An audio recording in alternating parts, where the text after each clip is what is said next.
All right, the gentleman from Pennsylvania has an amendment. It distributed to members, and then gentleman be recognized for his amendment.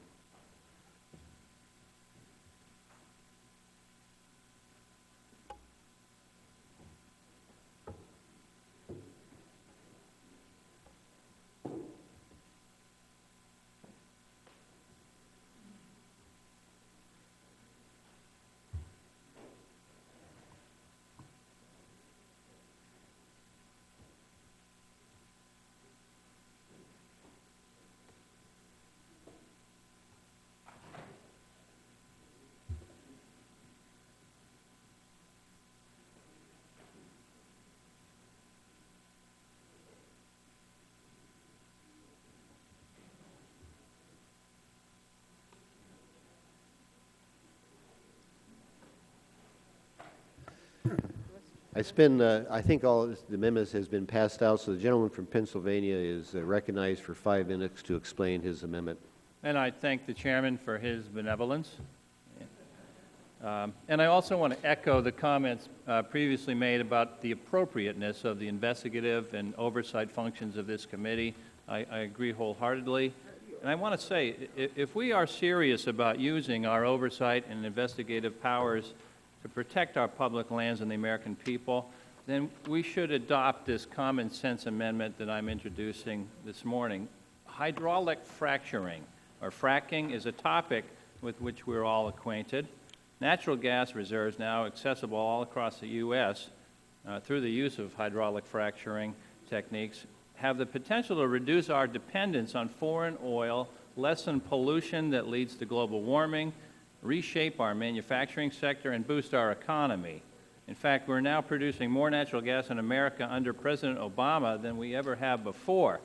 But we have to ensure that we develop this resource safely in a way that protects the environment and the health and safety of Americans.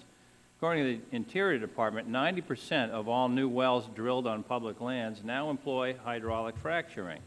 However, regardless of the familiarity or prevalence of fracking, and industry claims that the process is safe, we are still not being told the composition and quantity of all the chemicals being used in the process. Now, concealing this information not only prevents those harmed from the chemicals from knowing what they were exposed to, but also prevents comprehensive solutions to the dangers that these chemicals present. There is mounting evidence, Mr. Chairman, that these chemicals are impacting our environment, our drinking water, and potentially creating effects such as making oil more flammable, creating additional hazards. Now, while the recent spill in West Virginia had nothing to do with fracking, it is a good reminder of just how precious our drinking water is, and that we should do whatever it is in our power to protect it. Ensuring that the fracking process is performed in an environmentally safe manner has been a top priority for me since being elected to Congress. That's why the first bill I introduced, the Fresher Act, closed loopholes for oil and gas companies in the Clean Water Act, and has so far garnered 61 co-sponsors.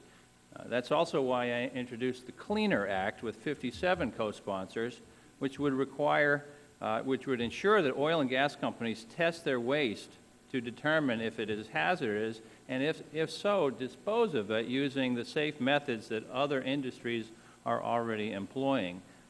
I think these reforms are crucial to implementing basic standards for the entire country, but the majority has refused to consider these bills. In fact, the Republican majority has claimed that federal regulation of fracking on Americans' public lands is not needed because states already have regulations in place. But state regulations vary widely in their requirements. It's a patchwork. The stringency of those requirements and the efficacy with which they are implemented varies greatly. For example, Pennsylvania's disclosure provision only requires drillers to reveal the identity and amounts of, quote, any chemicals claimed to be a trade secret, unquote, to health professionals for treating a patient who may have been exposed. In return, the doctor must agree to hold the information in confidence so people can't know what they've been exposed to.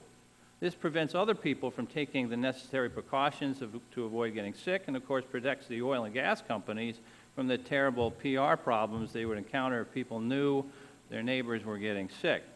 These sorts of policies, Mr. Chairman, are why full disclosure of these chemicals is essential, and I think they ought to be disclosed for any activity anywhere in the country, but especially on our public lands where we should be employing the highest standards in protecting the health and safety of our citizens. The minimal disclosures contained on the website fracfocus.org are simply inadequate to fully understand what chemicals the fracking process involves. Much of the information on this site is redacted, as you can see, as confidential, and it is nearly impossible to aggregate data using this tool. If you just take a look at the page from Frac Focus, nearly all of the data is redacted, so what kind of use can it really be to anybody? So I'm introducing an amendment today that would ensure that this committee has the ability to subpoena all documents disclosing the composition and the quantity of all chemicals used in hydraulic fracturing on public lands and also on Indian lands. It's a basic oversight measure that is critical to millions of Americans' health and safety, and I urge support for this amendment, and I yield the balance of my time. Gentleman yields back his time. I recognize myself and